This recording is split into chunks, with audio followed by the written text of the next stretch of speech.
most people have, I don't know, a front garden and some people a back garden, maybe two if they're really crazy. You have 26. 26 gardens? Yeah, it's a little silly, but you know, each of them is different and in a different place, and I like to refer to them by name, because then, you know, my husband and I are able to actually communicate.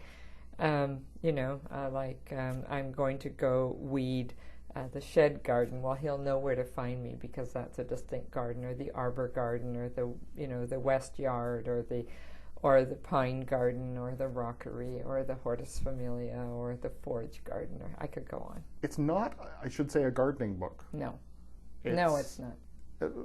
But you actually held my interest through gardening, which takes a lot. So, so explain what it is then. Well, it's a collection of pieces. If essay weren't a dirty word in the current literary climate, I would call them essays.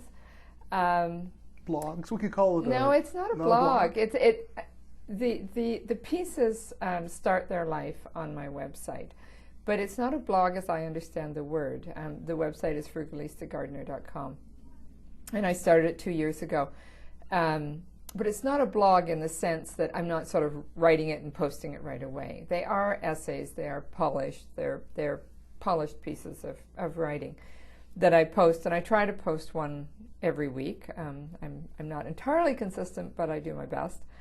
And they're essays that take root in the garden, right? So their stimulus, their muse, is the garden.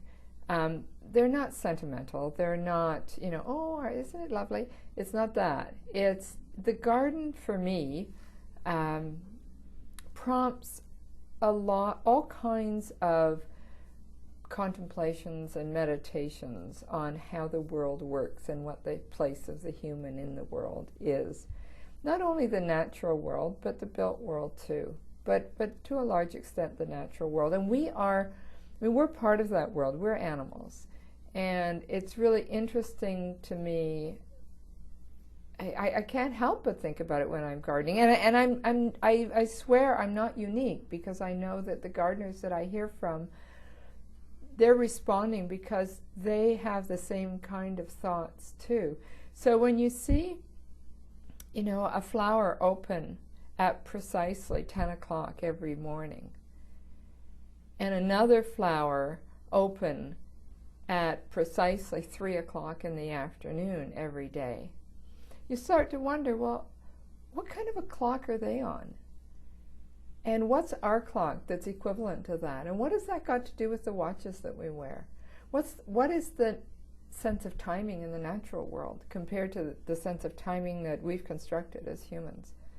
And which then leads you into Linnaeus, the great namer of plants, who actually had a project of making, you know, a flower clock. So he researched plants that all had different opening and closing times and arranged them on a theoretical clock face, so that you would be able to tell the time according to what plants open and closed.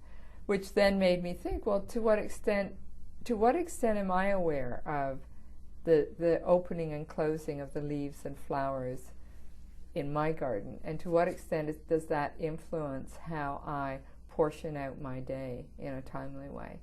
So that's the way the essays evolve. Is I see something, it makes me wonder about something, I pursue it, think about it, and end up with an essay. Oxymoron, the satisfied gardener. I have never, ever met one who says, yes, done. My garden is, and every time I go to someone who's a gardener, they go, oh, if you were only here last week, it was beautiful, the blah, blah, blah. But, you know, I know darn well if I'd shown up, if I could jump into a time machine and go back, they'd still get, oh, if only. Week before. Okay, so what does that tell you? I will turn the question, what do you think that means? Have you done that yourself? Of course, because gardening is an act of the imagination. Well, it sounds like a lovely spot. It is. And one of these days I will stop in and you can tell me how good it looked last week. And Okay, okay, it's a deal. Or you can feel free to brag. I'm good for about 20 minutes in a garden before I just glaze over completely. Yeah, I think most gardeners, you know, they see their failures more than their triumphs.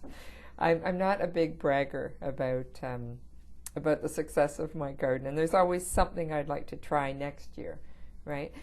And actually, I should point this out, right? Because I think what that says about gardeners is that they are essentially very optimistic people. I don't think pessimists become gardeners, because you would be worn down pretty darn fast, right? It's the people who always think, well, I could do that next year, or maybe it'll bloom tomorrow.